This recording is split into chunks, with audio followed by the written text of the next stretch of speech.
Welcome back to our daily Bible study. I am Matthew Gage, pastor at Faith Baptist Church in Decatur, Texas, and we are going to be in Genesis and chapter number 46 today. Genesis chapter number 46. Now, real quick to review where we're at here. Of course, we have Joseph down in the land of Egypt. He is prime minister is the term I keep using, but right underneath Pharaoh, he has managed, knowing the famine that is to come, has prepared for the famine that's coming, and has been, elevated. We've been covering the story over the last few chapters of how his family, specifically his brothers, come down seeking to buy food, and he recognizes them, and how he kind of messes with them for a little while. Finally, in the last chapter, we saw him reveal himself to his brothers, and basically arrangements are made to send for his family and bring them all down into Egypt, where they can be cared for and live during this time of famine. So we saw at the very close of chapter 45 that Jacob's boys had came and told him that Joseph was alive, and that Joseph and Pharaoh had sent these wagons and such to bring them down to the land of Egypt. At first he didn't believe, but now he's about to begin that journey. And so in this chapter, we're going to deal with getting them down into Egypt, but also there's a kind of in the middle here, there's a lengthy rehearsal of the descendants of Jacob that we'll deal with when we get there. So chapter number 46, verse number 1. In Israel, and I'll remind you right here that Israel, that is the other name for Jacob, that his name is used interchangeably here. God gave him the name Israel, but we're not talking about the country or the children of Israel, is what you'll see later on. But when you see that here in this chapter, Israel is talking about Jacob specifically, and like I say, that his name switches and is used interchangeably in these chapters between Jacob and Israel. So it says, and Israel took his journey with all that he had, and came to Beersheba, and offered sacrifices unto the God of his father Isaac. And God spake unto Israel in the visions of the night, and said, Jacob, Jacob. And he said, Here am I. And he said, I am God, the God of thy father. Fear not to go down into Egypt, for I will there make of thee a great nation. I will go down with thee into Egypt, and I will also surely bring thee up again, and Joseph shall put his hand upon thine eyes.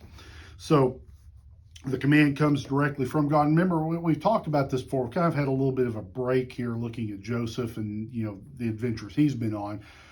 But we talked a little bit about before the growth of Jacob's faith, and here you can see, I think, it more on display, a lot more, especially than when he was a young man, first leaving the land of Canaan to go seek a wife, and meeting up with Laban and all that.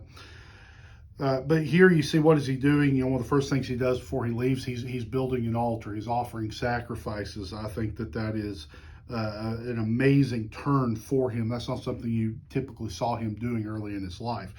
And then you have God speaking to him. And I think the reason why God is doing this is to basically confirm that this is God's will. You got to think, Jacob knows the promises of God that, his children will, or his descendants will be many and multiply. It will be a great nation, but also he knows they're supposed to be in the land, that the promise of a great people is also tied to possessing and dwelling in that land. Well, God is having to tell him, it's okay. This is actually part of the plan. I want you to go to Egypt. It's okay. This is fine to do. And there's also a little bit here at the very end of verse number 4, I want to point out. He talks about, you're going to go down, I'll bring you up again, meaning you're going to return. But the little thing there says, Joseph shall put his hand upon thine eyes. From what I read up on that caught my attention as I was preparing this. And basically what that's believed to mean is just like when someone passes away and someone reaches up and closes their eyes, the deceased person's eyes. So that appears to show that, you're going to die down in Egypt, but there's this promise you will return back to the land, and that'll be in his burial, which we will get to eventually. So there we go. The promise is made. Verse number 5. And Jacob rose up from Beersheba, and the sons of Israel carried Jacob their father and their little ones and their wives in the wagons which Pharaoh had sent to carry him. And they took their cattle and their goods which they had gotten in the land of Canaan, and came into Egypt, Jacob and all his seed with him, his sons and his sons' sons with him, his daughters and his sons' daughters, and all his seed brought he with him into Egypt. So we have them coming down. Now we're going to pause here beginning in verse number 8. And like I said, we're going to go at kind of a review of the descendants, the family tree that's building out from Jacob. And I think this is important for Jewish identity, to know who's coming in, because of course those sons become, their descendants become the tribes of Israel. And then even some of these names are, can become subdivisions in those tribes. So it's important to go through these names, and I'll do my best, of course. Like I said, do my best on these names, just kind of running through them. So verse number 8. And these are the names of the children of Israel, which came into Egypt, Jacob and his sons, Reuben, Jacob's firstborn, and the sons of Reuben, Hanok and Phalu, and Hezron and Carmi. Verse 10. And the sons of Simeon, Jemuel and Jamin, and Ohad and Jachin, and Zohar, and Shaul, the son of a Canaanitish woman. Verse 11. And the sons of Levi, Gershon, Kohath, and Merari. Verse 12. And the sons of Judah, and Onan, and Shelah, and Pharez, and Zerah. But and Onan died in the land of Canaan, and the sons of Pharez were Hezron and Hamul. So here it's listing out those names. I'll point out here in this that, it does specify that and Onan, they had died. They're not in this group, but it's listed them out as being some of his children, even though they did die already. And that's important for some math later on to point that out. Verse 13. And the sons of Issachar, Tola and Phuva and Job and Shimron. And the sons of Zebulun, Sered and Elon and Jaleel. These be the sons of Leah, which she bare unto Jacob in Padan Aram, with his daughter Dinah. All the souls of his sons and his daughters were 33. So listing out all the totals there. These are all the descendants from Leah. Verse number 16. And the sons of Gad, Ziphion and Haggai, and Shuni and Esbon, Eri and Aradai and Areli. And the sons of Asher, Jimnah and Ishua, and Iswi, and Berai, and Sarai, their sister, and the sons of Berai, Heber, and Machiel. These are the sons of Zilpah, whom Laban gave to Leah his daughter, and these she bare unto Jacob, even 16 souls. So listing out, these are the descendants. We saw the first group is the descendants from Leah. This is from that servant / wife / concubine, that relationship we've talked about before. But these are the sons of Zilpah. Verse number 19. The sons of Rachel, Jacob's wife, Joseph and Benjamin. And unto Joseph in the land of Egypt were born Manasseh and Ephraim, which Asenath, the daughter of Potipharah, priest of On, bare unto him. And the sons of Benjamin were Bela and Becher and Ashbel, Gera and Naaman, Ehi and Rosh, Mopum and Hopum and Ard. These are the sons of Rachel, which were born to Jacob. All the souls were 14. So listing them out here, and you'll note here we have two sons of Joseph. They're going to be important because essentially both those sons become heads of tribes of Israel. And then here also Benjamin has quite a few kids. That kind of struck me. I don't remember that. I kind of picture him being a quite a bit younger man. But so I was looking at that, I was like, holy cow, he's had a bunch of kids, especially compared to some of his brothers there. Verse 22, these are the sons of Rachel, which she bore to Jacob, all the souls 14. I already read that. Verse 23, and the sons of Dan, Husham, and the sons of Naphtali, Jazeel, and Guni, and Jezer, and Shalom. These are the sons of Bilhah, which Laban gave unto Rachel his daughter, and she bare these unto Jacob. All these souls were 7. So, this is the last part of this group, is the sons bore to the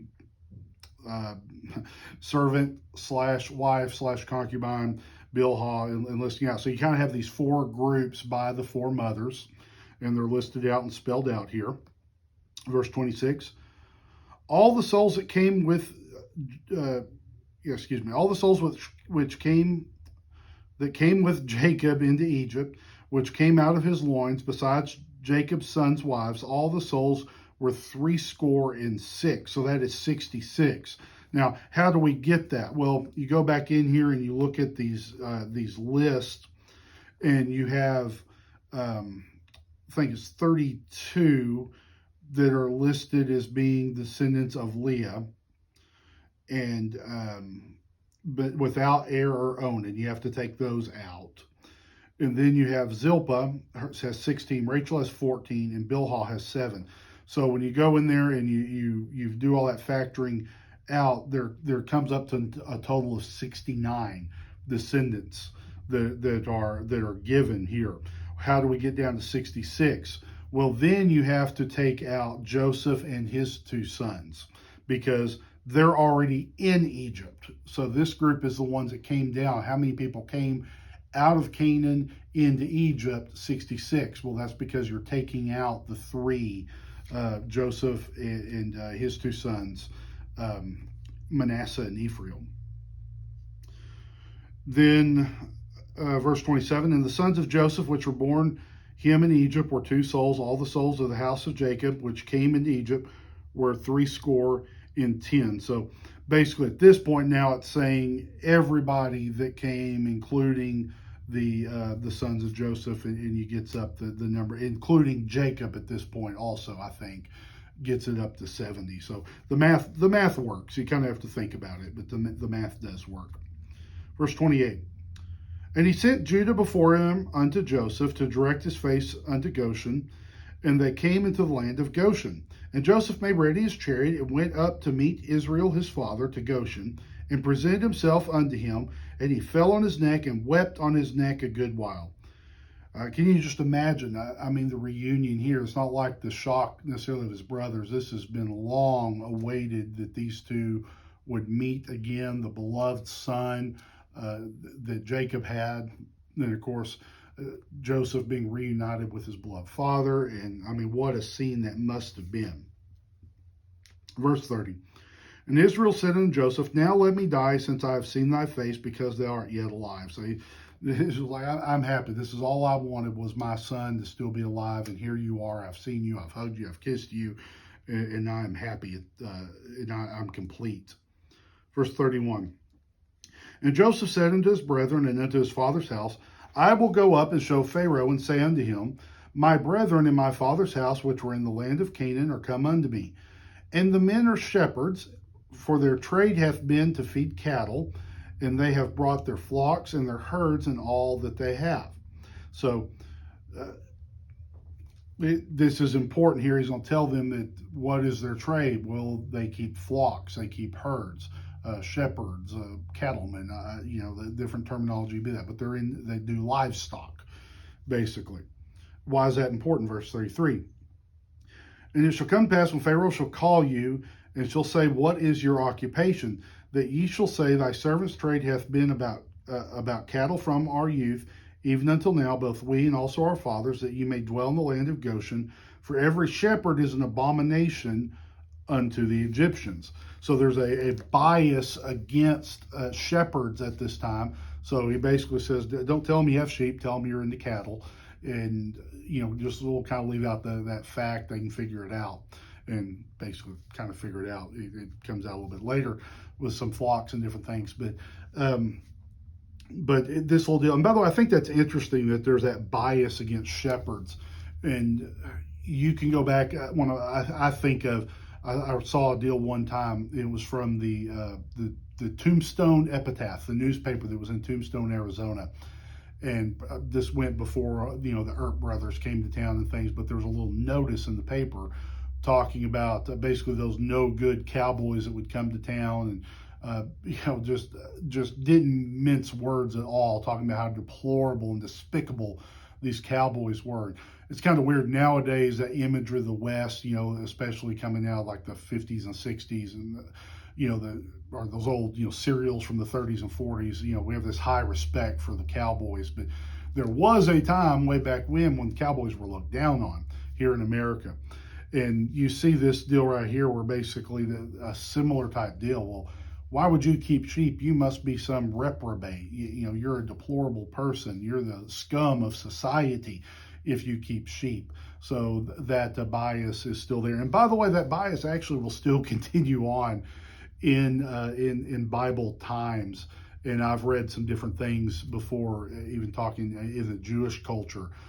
Shepherds were looked down on as being ignorant and unlearned. I mean, they're very necessary for what they did, especially for temple sacrifices and things.